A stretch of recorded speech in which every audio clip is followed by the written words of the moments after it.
start. I am thankful to you for having given me this opportunity long last to say a few words on the budget stove.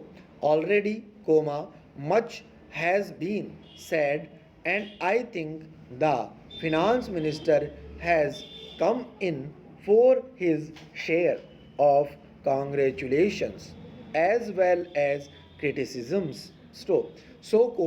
There is not very much to say, but I should like to say a few words next.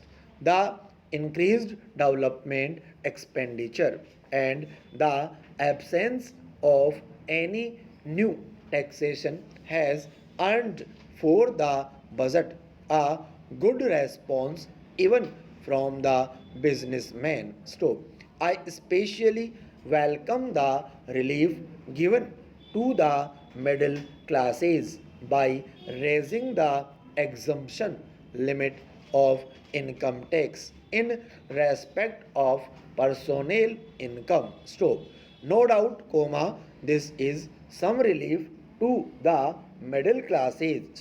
But I would request the finance minister, if he could, to raise this exemption limit from rupees 4,000 to rupees 6,000, as that would give substantial relief to the middle classes. Next, I am indeed glad that the Taxation Enquiry Commission has been appointed with Dr. John Mathai as the chairman, and I am sure that many of the vexed problems may be solved through this commission. Next, at the same time, I would request the finance minister to put off the estate duty bill for the present, since this enquiry commission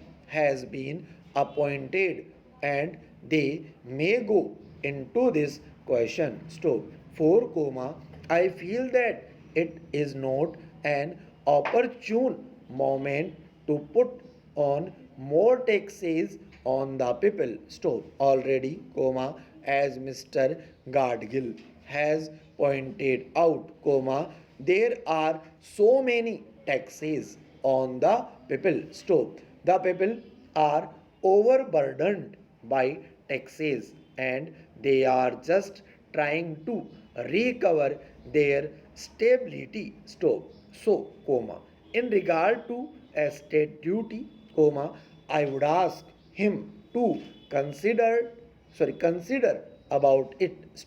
My reason for asking it to be postponed is, as I have said, that the people are still facing economic distress.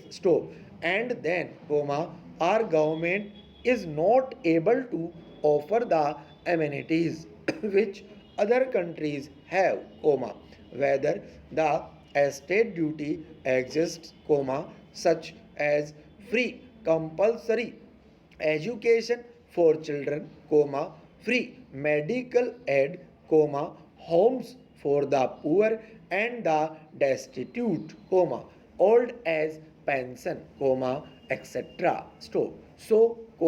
My humble suggestion is that this point may be considered by the Taxation Enquiry Commission.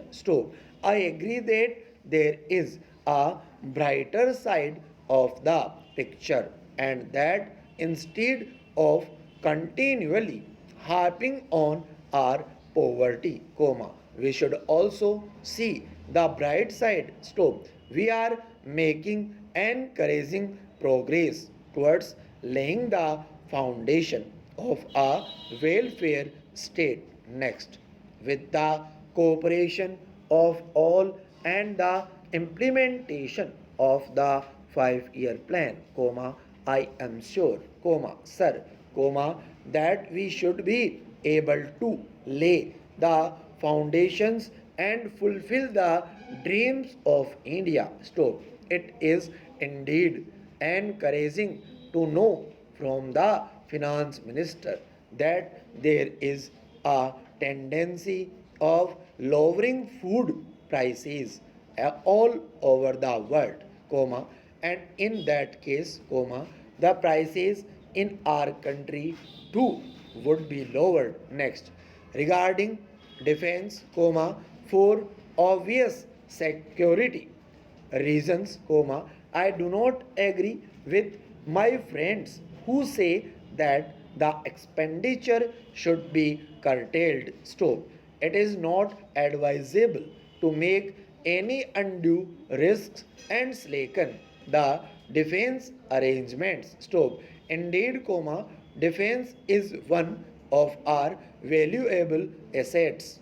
Although, comma, strange to say, comma, there seems to be adverse opinion in some quarters. So, I agree with what General Keriyappa once said that God and army are remembered only when there is trouble. So, the army consists of the most disciplined and loyal set of young men. So, it would not be proper to affect economy in the pay of these brave officers, as it would not be an incentive for the right type of young man to join the army, and it would become ineffective and inefficient. So, I believe already officers who were drawing rupees 1400 as their pay are now getting only rupees 700 and about rupees 100 as allowance. So that is, comma, they are getting about half of what they were getting before. Next, it is very hard for those officers on field duty to establish separate establishments for their families and for their children. And I would specially appeal to the finance minister to see that the family allowances may be resorted to those officers who are on field duty. Next, economy in army could be affected in other ways. Stop.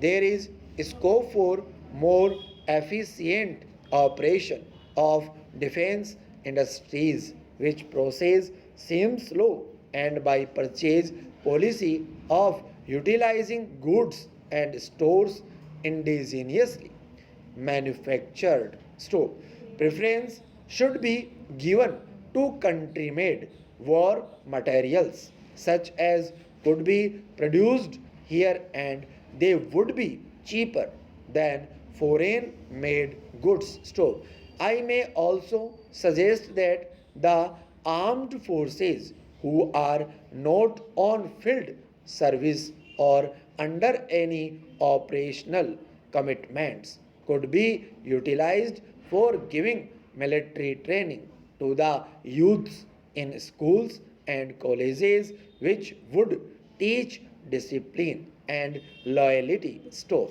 the university authorities should make military training as part of their compulsory education, just as they have adopted social, comma, domestic and political sciences. So, the National Cadet Corps is already inculcating military training in some universities such as Bombay and Calcutta. So, but if military training is made compulsory for our university students, comma, it will go a long way. Stop.